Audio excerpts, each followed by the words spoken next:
नमस्कार स्टूडेंट्स, कैसे हैं आप सब लोग।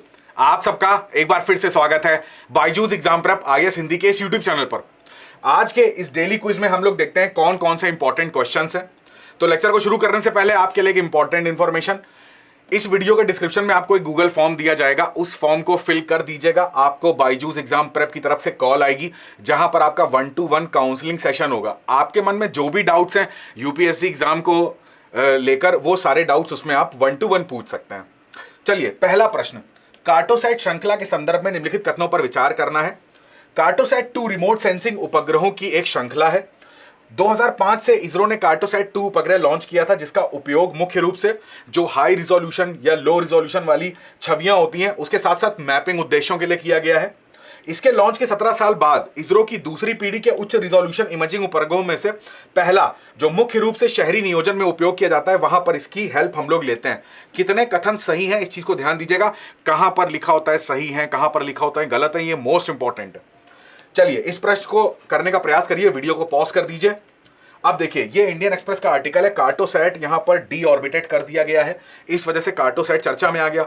जब भी हम लोग कार्टोसैट की बात करेंगे तो एक चीज जान लीजिएगा, जो अर्थ इमेजिंग सैटेलाइट जिसको बोलते हैं, यानी कि छवियों को निकालना, हाई रिजोल्यूशन जो इमेजेस होती हैं, सीधा सा मतलब है कि हमारी जो नॉर्थ ईस्ट के स्टेट्स हैं, जो हमारे उत्तर पश्चिम के राज्य हैं, उनकी जो सीमाएं दूसरे देशों के साथ लगती हैं, उनकी निगरानी हम अच्छे से कर सकते हैं, क्योंकि हमें क्लैरिटी वहां पर इमेजेस में मिलेगी। प्लस जो हमारे तटीय क्षेत्र हैं उनको हम अच्छे से समझ सकते हैं, क्या क्या वहां परिवर्तन होते हैं उसको समझ सकते हैं। तो इसके लिए कार्टोसैट का उपयोग हम लोग करते हैं।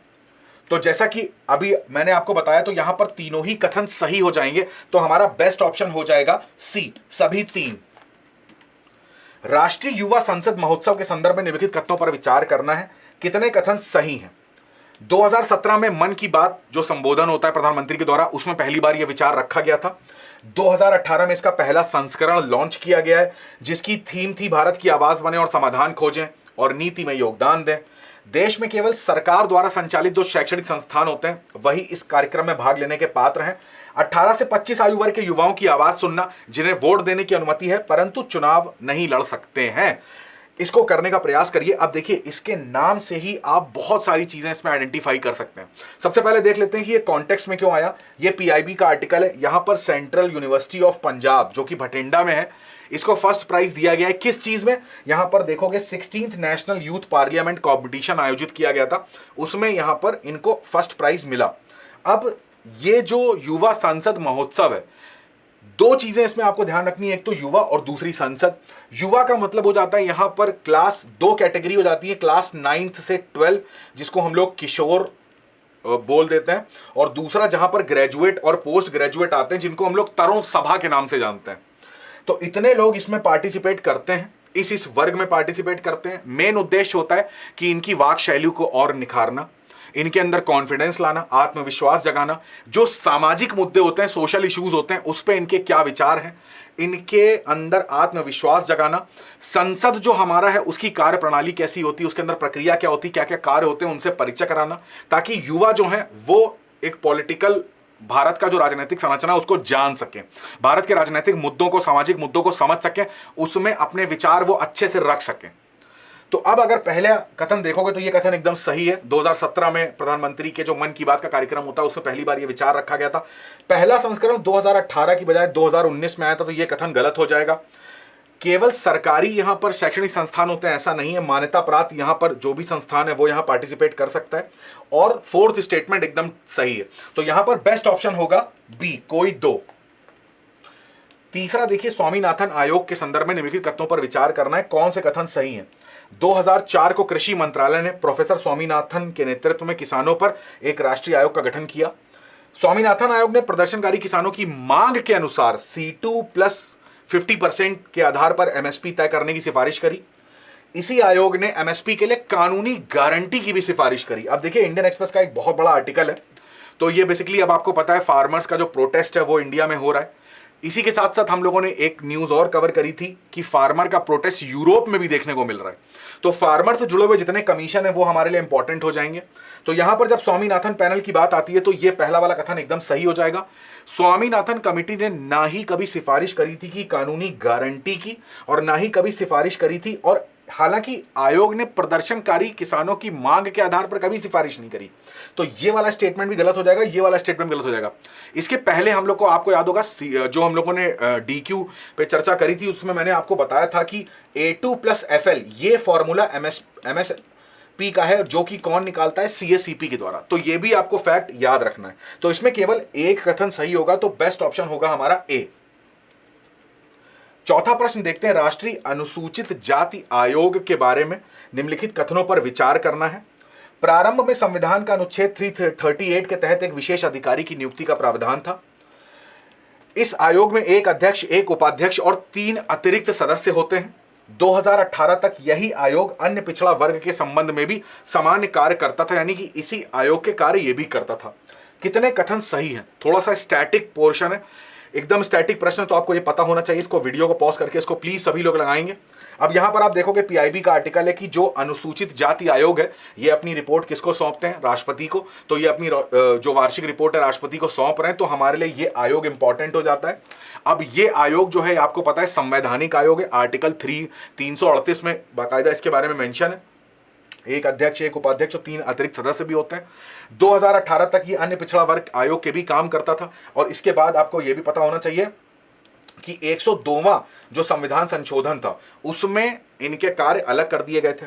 तो यहां पर आप देखोगे तो तीनों ही कथन हमारे सही हो जाएंगे। तो बेस्ट ऑप्शन हमारा हो जाएगा C। 2015 का प्रश्न देखिए, मैपिंग का प्रश्न मैंने लिया है। दक्षिण पश्चिम एशिया का निम्नलिखित में से कौन सा देश भूमध्य सागर तक नहीं खुलता, अर्थात जिसकी सीमा भूमध्य सागर से टच नहीं होती। ये आपके सामने ऑप्शंस है। मोस्ट इंपॉर्टेंट, मैं हमेशा बोलता हूं कि जैसे जो न्यूज चर्चा में रहती है, अगर कोई इंटरनेशनल रिलेशन की आप न्यूज पढ़ रहे हैं, कोई पर्टिकुलर देश चर्चा में है, तो उसके आसपास की लोकेशन जरूर देखिए। अब जॉर्डन, सीरिया, लेबनान, इजराइल की बात आ रही, तो यानी कि इजराइल हमास की बात चल रही है, तो भूमध्य सागर हमारे लिए इंपॉर्टेंट है। काला सागर हमारे लिए इंपॉर्टेंट है क्योंकि रूस यूक्रेन की बात चल रही है। तो इसको आप करेंगे तो बेस्ट ऑप्शन इसका क्या होगा, B, जॉर्डन। आज के तथ्य में हम लोग बात करेंगे बॉर्डर डिफेंस विलेज की, इंडियन एक्सप्रेस का आर्टिकल है। मोस्ट इंपॉर्टेंट चीजें मैंने इसमें हाईलाइट भी कर दी हैं, आपको बताता भी हूं। यहां पर देखिए एक गांव का नाम आएगा, एक बॉर्डर विलेज का नाम आएगा, जिसका नाम है जियाओ कैंग। हो सकता है मेरा उच्चारण गलत हो, चाइनीज में यह नाम है। यहां पर क्या बात हो रही है, सबसे पहले तो आप समझो कि बॉर्डर विलेज डिफेंस का मतलब क्या होता है कि जो बॉर्डर होते हैं उसके पास अपने गांव का निर्माण करना, शहर का निर्माण करना, इंफ्रास्ट्रक्चर बनाना, जिससे कि वहां पर रसद सामग्री हो, जो हमारे सोल्जर्स होते हैं उनके लिए हॉस्पिटल वगैरह अच्छे से, उनके लिए जो वेपन्स पहुंचाने हैं वो अच्छे से हो जाए, तो बॉर्डर्स की कनेक्टिविटी अच्छी हो जाए मेनलैंड से। यहां पर चाइना क्या कर रहा है, 2019 से ही वो स्टार्ट कर रहा था, अब तो 5 वर्ष होने जा रहे हैं। उसने यहां पर लिखा हुआ है 628 जियांगकान के पास ऐसे डबल स्टोरी, सोच के देखिए, पक्के मकान बनाना स्टार्ट कर दिया है। उसी को वो लोग क्या बोल रहे हैं, चाइनाज डिफेंस विलेज। अब ये यहां पर जब इनसे पूछा गया कि आपका ये विलेज बॉर्डर के पास बनाने का क्या मतलब है, तो यहां पर उन्होंने कोई आंसर नहीं दिया। इससे 2 मतलब यहां पे सामने निकलते हैं। एक तो ये देखिए double storey large spacious buildings बना रहा है। ये यहां पर 2 तरीके का यूज में होगा, एक तो सिविल यूज और दूसरा मिलिट्री पर्पस के लिए। ये बनाने का चाइना का एक रीजन ये भी है कि जितना बॉर्डर के पास वो अपना इंफ्रास्ट्रक्चर बनाएगा, तो एक तो मिलिट्री के सामान वहां पे आसानी से पहुंच सकते हैं, रोड्स वगैरह कनेक्ट हो जाएंगी। दूसरा, कल को वो क्लेम कर सकता है, अरे ये तो यहां तो हमारे लोग रहते थे, तो ये आप कैसे कह सकते हो कि डिस्प्यूटेड बाउंड्री है, यहां तो हमारे लोग रहते हैं। वो बाकायदा रेसिडेंट रखेगा वहां पे। इसी के साथ साथ आप देखोगे यहां पर ना एक पॉइंट और मेंशन करा गया है कि इंडिया जो है, इंडिया और चाइना की जो LAC की बाउंड्री है वो 3488 किलोमीटर की है, बट चाइना इसको केवल 2000 किलोमीटर की मानता है। ये भी एक फैक्ट यहां बहुत अच्छा है। चाइना ने अपने देश के अंदर ही आप देखोगे यहां पर 2021 में एक बिल पास कर दिया था। उस बिल के अंतर्गत इन्होंने क्या कर दिया था कि जो राज्य है, यानी कि जो चाइना है, वो अपने बॉर्डर्स को स्ट्रेंथन करने के लिए, उनकी फेंसिंग करने के लिए, वहां पर इंफ्रास्ट्रक्चर बनाने के लिए बाकायदा एक बिल में उनके यहां लिखा हुआ है। तो कानूनी रूप से इन चीजों को उसने मान्यता दे दी है। अगर भारत की बात करें तो भारत का भी एक प्रोग्राम है जिसका नाम है वाइब्रेंट विलेज प्रोग्राम 2022। अब मैं ये आपको नहीं बताऊंगा, आप कमेंट करके बताएंगे कि वाइब्रेंट विलेज प्रोग्राम ये क्या है और इसमें कौन से राज्य के अंदर भारत जो है वो बॉर्डर पे गांव बनाएगा। कमेंट करके इसका आंसर करिएगा। तो आज के DQ में इतना ही रखते हैं। मैं उम्मीद करता हूं आज का DQ आपको अच्छा लगा होगा। कमेंट करके जरूर बताना सेशन कैसा लगा। आपसे मुलाकात होगी अगले दैनिक क्विज में कुछ नए इंपॉर्टेंट प्रश्नों के साथ। तब तक आप अपनी पढ़ाई करेंगे, स्वस्थ रहेंगे और सबसे इंपॉर्टेंट अपने माता पिता का बहुत सारा ध्यान रखेंगे। आप सभी का बहुत बहुत धन्यवाद। जय हिंद।